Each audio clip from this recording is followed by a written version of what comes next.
नमस्कार,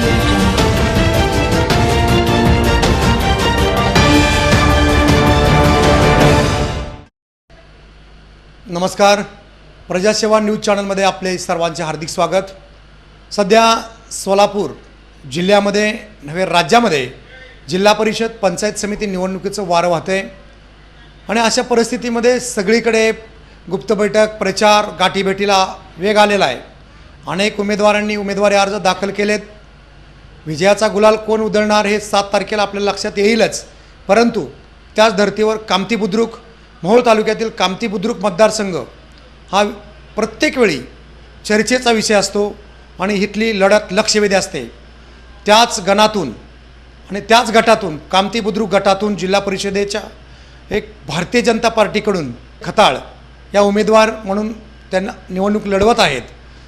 बघितलं तर या मतदारसंघामध्ये ग्राउंड रिपोर्ट किंवा आपण फिरत असताना प्रत्येक मतदारसंघातील उमेदवार योग्य असल्यामुळे या उमेदवाराला आतापासूनच म्हणजे उमेदवारी अर्ज भरायच्या अगोदरपासूनच नागरिकांचा मोठा प्रतिसाद आपल्याला दिसून येतोय।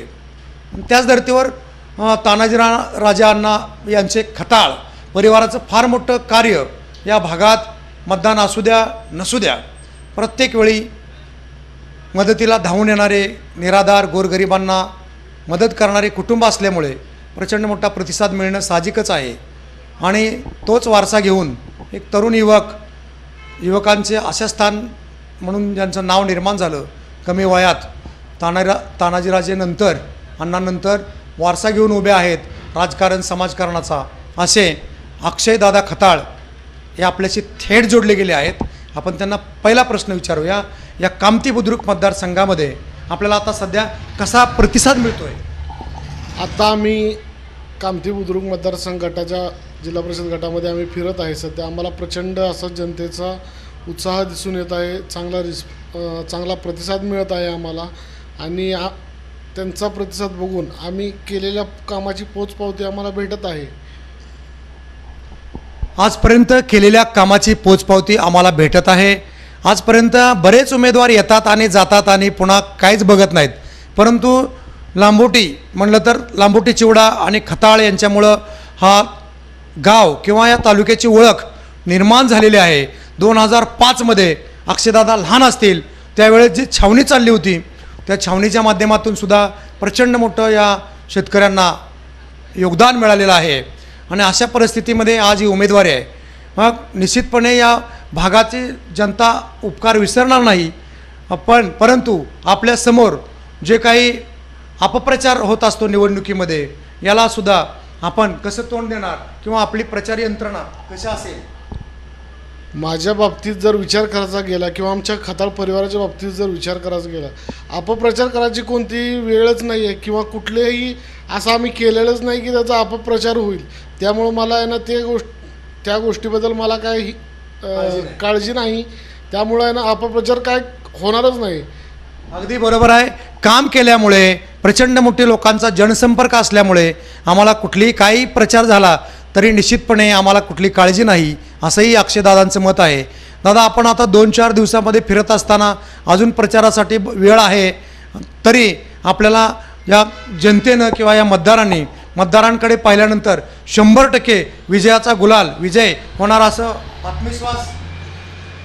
माझा विजय हा माझी उमेदवारी जाहीर झाल्यानंतरच झाला होता, फक्त आता तो किती मतांनी होतोय याच्याकडे माझं लक्ष आहे आणि त्यातून माझ्या यांना केलेल्या कामाची मला निश्चितपणे पोचपावती मिळेल एवढीच मी अपेक्षा करतो।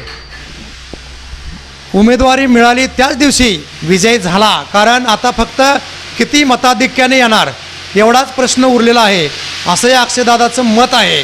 आणि ते मत रास्त वाटतं, कारण या खताळ परिवारांचं या भागात मोठं काम आहे।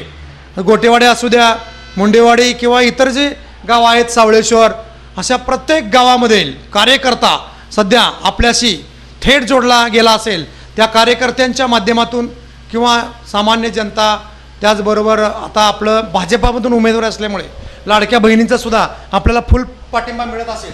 हो, लाडक्या बहिणींचा पाठिंबा हा भारतीय जनता पार्टीमुळं तर भेटतच आहे. त्याचबरोबर आम्ही न्यू होम मिनिस्टर खेळ पैठणीचा हा जो कार्यक्रम घेतला होता, साधारणतः त्याच्यामध्ये 5 ते 5,500 महिलांनी असा उत्स्फूर्त असा प्रतिसाद आम्हाला दिला होता. आणि ह्या कोणत्याही आमिषाला किंवा बळी न पडता ह्या महिला आल्या होत्या. यावरून आमचा महिलांचा सहभाग, महिलांचा पाठिंबा हा निश्चितच त्या दिवशी आम्ही समजून घेतला होता. अगदी अनेक उपक्रम राबवणारे हे खताळ परिवार आहेत. होम मिनिस्टर असू द्या किंवा अनेक ह्या लांबोटी परिसरामध्ये अनेक, मग ते आध्यात्मिक त्याचबरोबर धार्मिक कार्यक्रमसुद्धा मोठ्या प्रमाणात या ठिकाणी पार पडतात. निश्चितपणे या ठिकाणी आपण पुन्हा एकदा दादांना लास्ट प्रश्न विचारूया. आपला विजय झाल्यानंतर या भागामधील जनतेच्या प्रमुख समस्या कोणत्या आहेत आणि कोणती प्रमुख समस्या जिल्हा परिषदेमध्ये आपण आपल्या आईच्या माध्यमातून मांडणार आहात? साधारणतः आपण ह्या वर्षी बघितलं की आहे ना, सीना नदीला जो पूर परिस्थिती आली होती, ही 100 वर्षात ही कधीच आली नव्हती. एवढी मोठी भयानक पूर परिस्थिती आली होती. आणि माझा कामती मतदारसंघ जो आहे जिल्हा परिषदचा, तो त्यात सीना नदीच्या पुराचा सगळ्यात जास्त फटका हा माझ्याच मतदारसंघाला बसलेला होता. कारण ह्या मतदारसंघातले साधारणतः 6 ते 7 गावं पूर्ण आहे ना, 7 ते 8 गावं पूर्ण पूर परिस्थितीमध्ये पूर्ण विळख्यामध्ये होते आणि कोणताही दळणवळण या ठिकाणी उपलब्ध नव्हतं. त्यावेळेस आम्ही होडीनी असेल किंवा आहे ना, ज्या काही शक्य त्या मार्गाने आम्ही त्यांना अन्नधान्य पुरवायचा, किट पुरवायचा प्रयत्न केला होता. आणि तेव्हा आम्ही कुठल्याही राजकारणाचा किंवा कोणत्याही राजकीय पक्षाचा वापर न करता किंवा ना कोणत्याही राजकीय पार्श्वभूमीचा विचार न करता आम्ही सर्वतोपरी जी काही मदत आहे ती पोहोचवण्याचा आम्ही प्रयत्न केला होता. अगदी बरोबर आहे. राजकारण समोर ठेवून बरेच काही समाजकार्य करणारे असतात, परंतु त्यावेळेस म्हणजे कधी ज्या वेळेस या भागातील किंवा कुठल्याही व्यक्तीला अडचण आल्यानंतर धावून जाणारं खताळ कुटुंब, अशी या कुटुंबाची ओळख सर्वदूर निर्माण झालेली आहे. आणि निश्चितपणे आपल्याला विजयाच्या शुभेच्छा या ठिकाणी दिसत आहेत. कॅमेरामन ईश्वर आंबटसह दादासाहेब नीळ, प्रजासेवा न्यूज, मोहोळ, सोलापूर.